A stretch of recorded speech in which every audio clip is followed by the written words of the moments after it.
Do you hear it? The echoes of the past, the whispers of forgotten truths, fragments of memories lost in the shadows. Welcome to BRAINROT, Echoes, where we bring you stories long buried, unravel mysteries cloaked by time, and guide you through the darkest corners of the mind and the universe. Each video is more than just content. It's an echo resonating deep within, urging you to question, to wonder, to explore. Backend index pointing right, hit subscribe, turn on the notification bell, and join us in listening to the echoes the world tried to silence. Dawn's light. You know what really grinds my gears? Captain Evan Reed said, propping his boots up on the dilapidated control console. The assumption that we just roll over and die. Lieutenant Commander Daniels didn't look up from his tablet. Sir, with all due respect, we are the last functioning military outpost on the planet. Yeah, but they don't know that, Evan replied, tossing a stress ball shaped like Jupiter against the wall and catching it with practiced ease. As far as the Zarvolian Collective is concerned, we could have underground bunkers filled with tactical nukes and an army of genetically enhanced super soldiers just waiting to pop out like daisies after a spring rain. A notification pinged on the main screen, drawing both men's attention. Speaking of our not-so-friendly neighborhood planet-conquering assholes, Daniels muttered, tapping the alert, they're broadcasting again. The screen flickered to life, revealing the now familiar sight of Admiral Kazvak, the Zarvolian commander who'd been leading the systematic dismantling of Earth's defenses for the past 3 months. His iridescent scales gleamed under the artificial lighting of his command ship, and his 4 eyes blinked in that disconcerting, unsynchronized pattern that humans found so unsettling. People of Earth, the alien intoned, his voice processed through a translator that still couldn't quite nail human intonation. Your resistance has been admirable, but futile. We have destroyed your major military installations, disabled your global communication networks, and neutralized your orbital defense systems. Your governments have fallen, your armies are scattered. The time has come to accept the inevitable. Evan snorted. Yeah, we've heard this speech before. The Zarvolian Collective offers you mercy, the Admiral continued. Surrender now, and we will allow your species to continue existence under our benevolent guidance. Resist further, and we will have no choice but to implement more thorough measures. Thorough measures, Daniels repeated flatly. That's a new one. Must have gotten a thesaurus. Evan quipped, still bouncing his stress ball. You have 24 Earth hours to signal your surrender by deactivating all remaining military equipment and assembling your surviving leadership in your planetary capital. If you comply, the transition to Zarvolian governance will be peaceful. If you do not, the Admiral's mandibles clicked together, and what the humans had learned was the Zarvolian equivalent of a smirk. Well, I'm sure a species as intelligent as yours can imagine the consequences. The transmission cut out, leaving the 2 men staring at a blank screen. So, Daniel said after a moment, should I start drafting our heartfelt surrender speech, or would you prefer to do the honors, Captain? Evan caught his stress ball one final time and squeezed it hard. Daniels, give me Director Callahan on the line. Sir, Callahan's at the Olympus facility that's halfway around the world, and our communications are limited to... I know what our communications are limited to, Lieutenant Commander. Evan interrupted, dropping his feet from the console and sitting up straight. But this isn't over yet. Not by a long shot. Daniels raised an eyebrow. Permission to speak freely, sir. When have you ever waited for permission? Fair point. But, sir, what exactly do you think we can do? The Zarvolians have systematically taken out every major defense installation on the planet. They've reduced our military capabilities to practically nothing. Hell, they even took out the internet, which I didn't think was possible. They didn't take out everything, Evans said, a slow smile spreading across his face. They don't know about Aurora. Daniel's eyes widened. Aurora? That's just a myth, sir. A story we tell recruits to make them think we're more badass than we actually are. Is it? Evan stood up and walked to a seemingly ordinary wall panel. He pressed his palm against it, and a hidden scanner hummed to life, reading his biometrics. Come on, Daniels, You didn't really think humanity would put all its eggs in one basket, did you? We've been preparing for first contact, hostile or otherwise, since we first pointed telescopes at the stars. The wall slid open, revealing a narrow corridor bathed in soft blue light. Holy shit, Daniels whispered. It's real. As real as the alien currently orbiting our planet, Evan confirmed, gesturing for Daniels to follow him. And it's our ticket to sending them a message they won't forget. Halfway across the world, Dr. Leah Morgan was having a significantly worse day than Captain Reed. For one thing, she was hanging upside down in an access shaft trying to repair a critical system that had been damaged during the last Zarvolian bombing run. For another, she was doing it while arguing with the most infuriating man she'd ever had the misfortune of working with. I'm telling you, came the voice of Dr. Marcus Fletcher from somewhere above her. If we reroute the power through the secondary junction, we can bypass the damaged section entirely. And I'm telling you, Isla replied through gritted teeth, that if we do that, we'll overload the entire east wing and probably set half the facility on fire. Not exactly inconspicuous when we're trying to maintain a low-profile genius. She heard Marcus sigh dramatically. Look, I understand that you're the electrical engineering expert here. Damn right I am. But sometimes you have to take calculated risks. The Zarvolians are going to find this place eventually. And when they do, I'd rather have Aurora operational than worry about a potential fire in the East Wing. Isla finished connecting the last wire and began hauling herself back up the shaft. Hand me that circuit tester, will you? A small device appeared at the edge of the opening above her. She grabbed it and quickly ran a diagnostic on her repair job. Green lights across the board. Huh, see? No need to reroute anything. My way worked just fine. Marcus helped pull her up out of the shaft, his expression a mixture of annoyance and reluctant admiration. Fine, you win this round. But we still have about a dozen more systems to get online before Aurora is operational, and we're running out of time. Tell me something I don't know, Isla muttered, brushing dust off her lab coat. Where's Director Callahan? I thought she was supposed to be coordinating the circus. Command Center, Marcus replied, already moving toward the next system that needed attention. Apparently, there's been some development with one of the few remaining military outposts. Let me guess, another one bites the dust. Actually, no. Word is Captain Reed from the North American Defense Station has made contact. He's on his way here. Isla stopped in her tracks. Reed? Evan Reed? The guy who supposedly took out an entire Zarvolian scout ship with nothing but a jury-rigged EMP and a prayer. The very same, Marcus confirmed with a grin. Thought that might get your attention. Well, Isla said, suddenly feeling more energized than she had in days. Maybe this isn't a complete suicide mission after all. That's the spirit, Marcus replied sarcastically. Now, can we please fix the quantum entanglement communicator before our scaly friends decide to drop another bomb on our heads?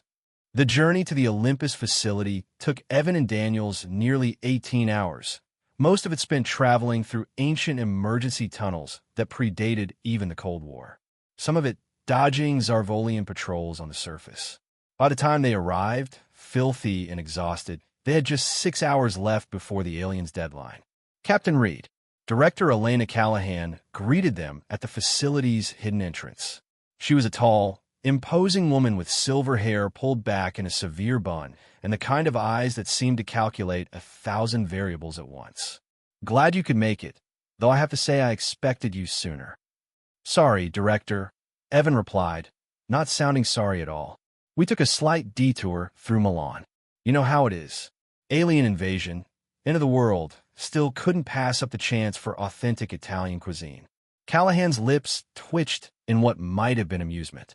Your sense of humor remains intact, I see. Good. You'll need it for what comes next. She led them through a series of security checkpoints, each one more sophisticated than the last. Evan noticed that despite the facility's apparent age, the walls were solid concrete, reminiscent of Cold War bunkers. The technology was cutting edge, in some cases beyond cutting edge. Some of this tech doesn't look terrestrial, Daniels observed quietly. Very perceptive, Lieutenant Commander, Callahan said without turning around. Let's just say that the Zarvolians aren't the first visitors Earth has had. They finally emerged into a vast chamber that reminded Evan of NASA's Mission Control. If Mission Control had been designed by someone with a flair for the dramatic and a significantly larger budget. Dozens of scientists and military personnel moved purposefully between workstations, their faces illuminated by the glow of screens displaying information Evan couldn't begin to comprehend. And at the center of it all was a massive holographic projection of Earth with red dots indicating Zarvolian positions, both in orbit and on the ground. "Impressive, isn't it?" came a voice from behind them. Evan turned to see a woman in a lab coat, her dark hair pulled back in a practical ponytail, a smudge of grease on her cheek. Beside her stood a tall man with glasses and an expression that suggested he was perpetually calculating complex equations in his head. "Captain Reed, Lieutenant Commander Daniels," Callahan said, "meet Dr. Leah Morgan and Dr. Marcus Fletcher, the lead scientists on Project Aurora." "The Aurora myth in the flesh," Evan said, shaking their hands. "I have to admit, I wasn't entirely sure you were real until I saw that hidden corridor in our outpost." "Oh, we're real all right," Isla replied with a tired smile. "Whether we're operational is another question entirely. We've been working around the clock to get the system online," Marcus added, "but we're still missing some crucial components." Evan raised an eyebrow. "Let me guess, that's where we come in?" "Indeed," Callahan confirmed. "Your outpost was one of the few that maintained its quantum encryption module intact. Please tell me you brought it with you." Daniels patted the reinforced case strapped to his back. "Wouldn't leave home without it." "Excellent," Callahan said, gesturing for them to follow her to a raised platform in the center of the room. "Now let me show you exactly what Aurora is and how it's going to help us turn the tide against the Zarvolians." The holographic display shifted, zooming out to show not just Earth but the entire solar system. Scattered throughout were tiny blue dots that Evan hadn't noticed before. "For decades," Callahan explained, "humanity has been secretly preparing for the possibility of hostile alien contact. While the public was fed stories about budget cuts to space programs and scaled-back military operations, a select group of nations pulled their resources to create a last line of defense." "Aurora," Evan said, realization dawning. "Aurora," Callahan confirmed. "A network of satellites and space stations hidden in plain sight, some disguised as defunct equipment, others masked by experimental cloaking technology." "Wait," Daniels interrupted. "Are you saying we have cloaking technology? Like actual working cloaking technology?" Marcus adjusted his glasses.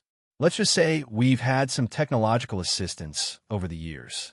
Not all extraterrestrial species are as conquest-happy as our current visitors." Isla rolled her eyes. What Dr. Fletcher is trying to say in his typically cryptic manner is that, yes, we have cloaking tech and a whole lot more. The Zarvolians believe they've destroyed all of Earth's defensive capabilities, Callahan continued. They don't know about Aurora because its very existence has been one of humanity's most closely guarded secrets. Only a handful of people in each participating nation were aware of it. "So what exactly does Aurora do?" Evan asked, studying the holographic display with new interest. Callahan smiled, and for the first time, Evan saw a glimpse of genuine excitement break through her professional demeanor. "It does exactly what the name suggests, Captain. It creates a light show." Admiral Kuzvak stood on the bridge of his flagship, the Inevitable Conquest, watching with satisfaction as the deadline approached. The humans had put up more of a fight than expected. Their tenacity was almost admirable. But in the end, they were just another species to be added to the collective's growing empire. "Status report," he demanded, his mandibles clicking impatiently. Sub-Admiral GRA approached with a datapad. "Our forces are in position, Admiral. No sign of organized human resistance in the past 12 hours. Their remaining communication channels are filled with panic and confusion. And their leadership? No activity detected at their designated assembly point.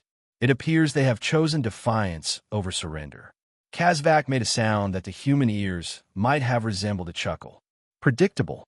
Begin preparations for the final phase. Target their remaining population centers." "With pleasure, Admiral," GRA replied, turning to relay the orders. Of and gra. The sub-admiral paused. Yes, Admiral. Make sure our observation drones capture everything. The Supreme Council enjoys watching the moment when a species realizes its extinction is inevitable. It's good for morale back home. Of course, Admiral.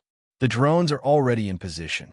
Kazvak turned his attention back to the view screen, which showed the blue-green planet rotating slowly below them.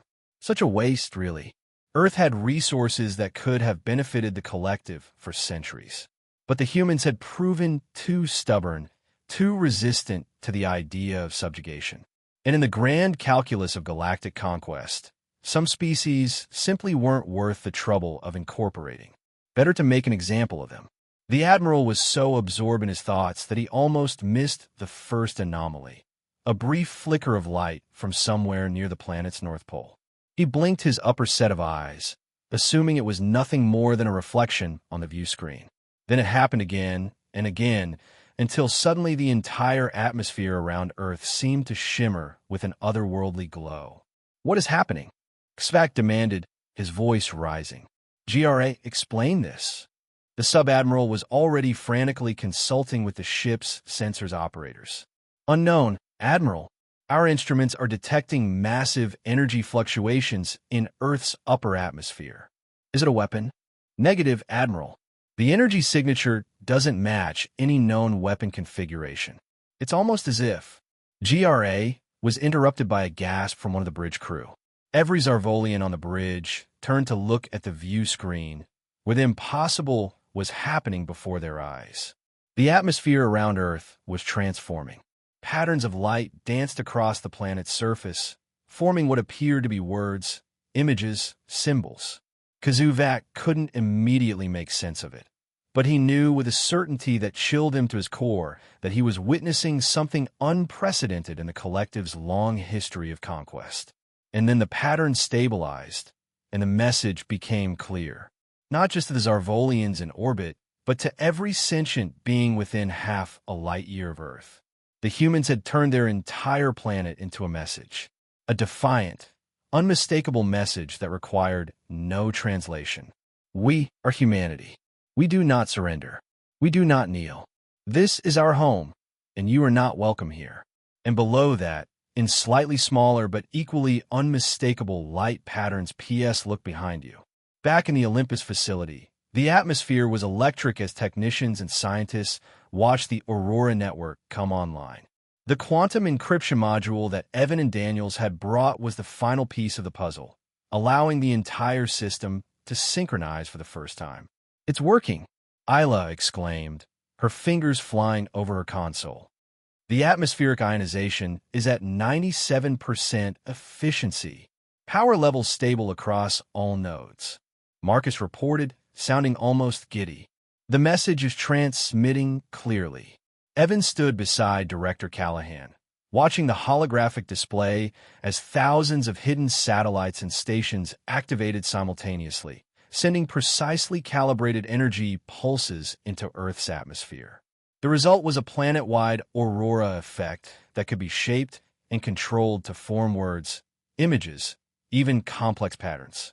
Impressive light show, he commented, but how exactly is this going to stop the Zarvolians from wiping us out? Callahan smiled enigmatically. The message is just Phase 1, Captain. A distraction? A distraction for what? For Phase 2, she replied, nodding to a technician who pressed a sequence of buttons on his console. On the holographic display, dozens of new blue dots appeared, seemingly materializing out of nowhere around the Zarvolian fleet. What am I looking at? Evan asked, though he was beginning to suspect the answer.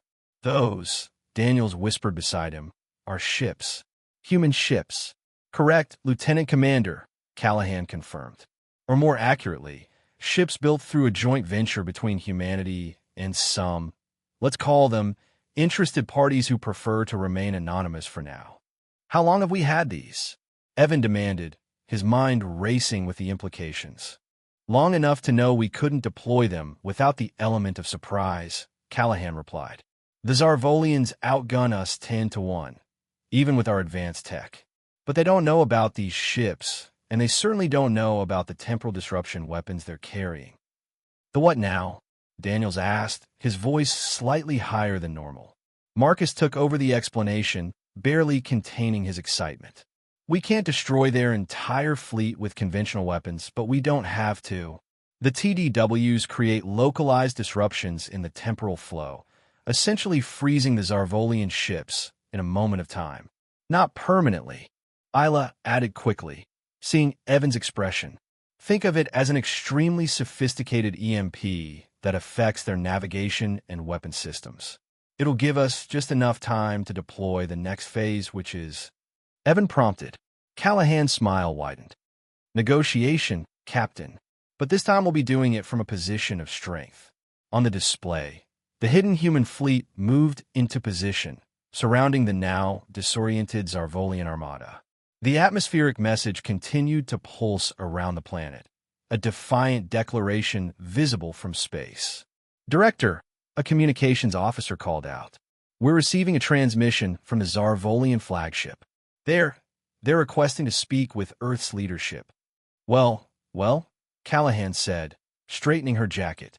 Looks like we've got their attention. Put them through on the main screen. Admiral Kuzvak's face appeared, his scales noticeably duller than in his previous broadcasts. For the first time, he looked uncertain. This is unexpected, the Admiral said, his translator struggling to convey the mixture of shock and grudging respect in his voice. It seems we may have underestimated your species. That's putting it mildly, Callahan replied coolly. As you can see, Admiral, the situation has changed somewhat. Your ships are currently unable to fire their weapons or engage their engines. This condition will persist until we decide otherwise. The Admiral's mandibles clicked rapidly, a sign of agitation. How is this possible? Our intelligence indicated. Your intelligence was incomplete, Callahan interrupted, deliberately so. We've been preparing for this moment for decades, Admiral. Humanity may be young compared to the Zarvolian collective, but we're quick learners and resourceful. Also stubborn as hell, Evan added, stepping into view beside Callahan. And we really don't like being told what to do. I am beginning to understand that, Kazak conceded. What are your terms? Callahan raised an eyebrow. Terms? I believe you misunderstand the situation, Admiral. We're not negotiating your surrender. We're negotiating your departure. You and your fleet will leave Earth's solar system immediately and permanently.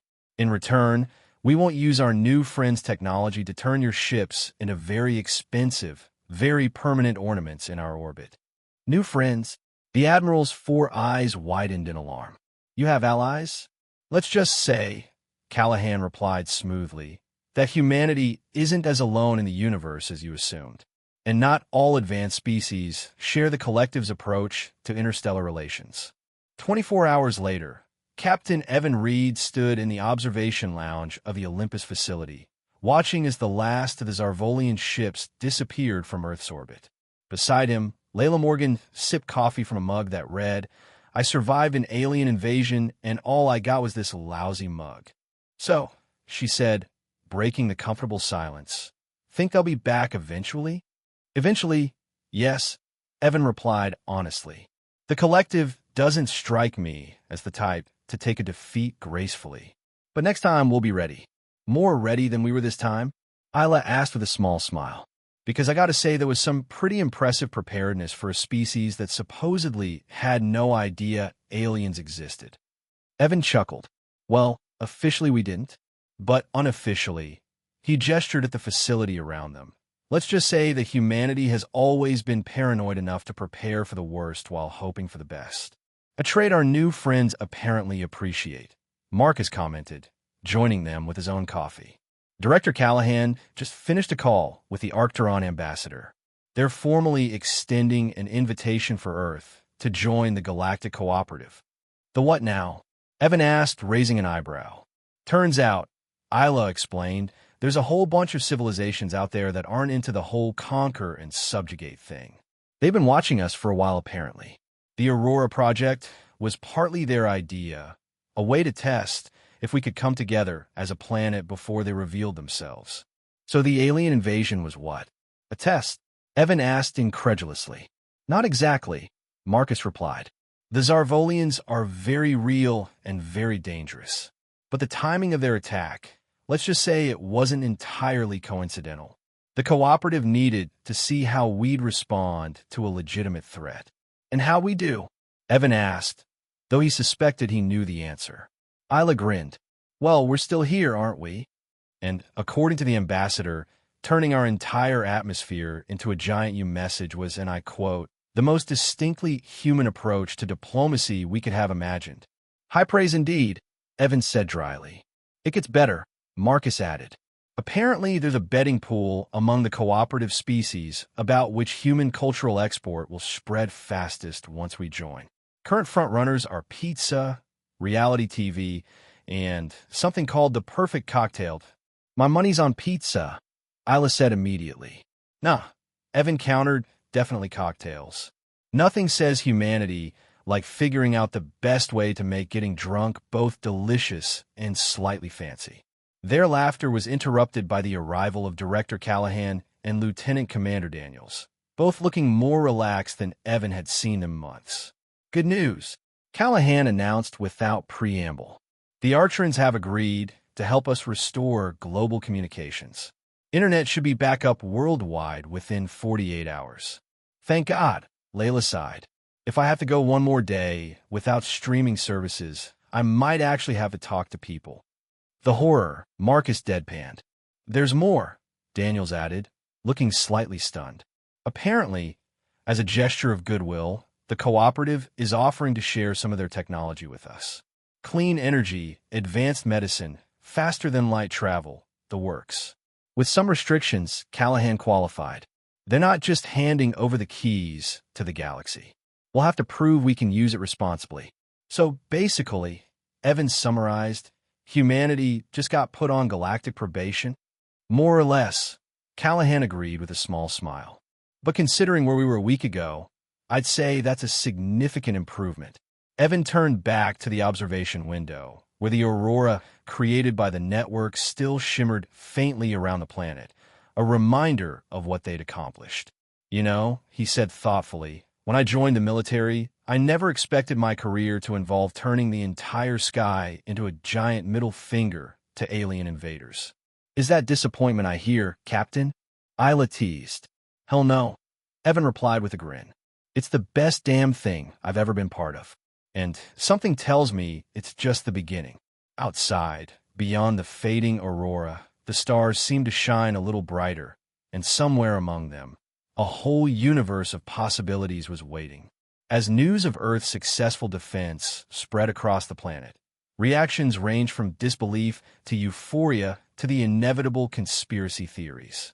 But perhaps the most telling response came from an elderly professor of astronomy in a small university town, who simply looked up at the sky, still faintly glowing with the after effects of aurora, and remarked to his student, You know, the truly remarkable thing isn't that we faced an alien invasion and survived. It's that we managed to turn our entire planet into the cosmic equivalent of a snarky t-shirt slogan. If that doesn't sum up humanity perfectly, I don't know what does. The student filming the aurora on her phone nodded sagely.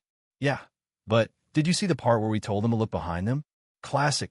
Somewhere in the vastness of space, as the Zarvolian fleet retreated to lick its wounds and the Arcturon diplomatic vessels prepared to make their official approach to Earth, a communication was sent between the various members of the Galactic Cooperative.